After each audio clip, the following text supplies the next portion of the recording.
Guys, kilala nyo pa ba itong tao na to? Kung kilala nyo guys, pa-comments naman sa comment section kung kilala nyo pa ba siya. Siya lang naman na tao na napatay noong 2023.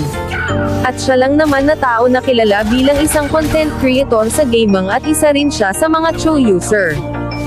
At sobrang dami ko nakita noon na namatay daw siya sa pagpupuyat dahil sa kaka-ML. So ngayon sagutin ko yung totoong nangyari sa kanyang pagkamatay. Si John Patrick mga tol o kilala bilang isang A9 gaming content creator. Ang dahilan sa pagkamatay niya dahil sa kanyang sakit na pneumonia. Yan ang tunay na sagot sa pagkamatay niya.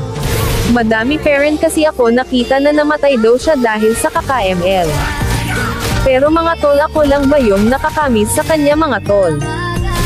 Nakakalungkot lang kasi isipin na ang bata pa ni John Patrick. Pero kinuha na agad siya ng ating Panginoon.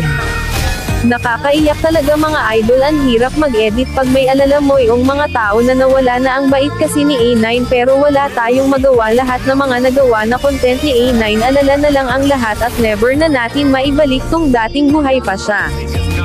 Parang hindi nga ako makapaniwala noong nalaman ko na lang napatay na si A9. Ang masabi ko na lang idol A9, kung saan ka man ngayon, sana masaya ka sa pinaroroonan mo ngayon at sana gabayan mo yung mga family mo na mamuhay sa lupa dahil andun ka na sa heaven.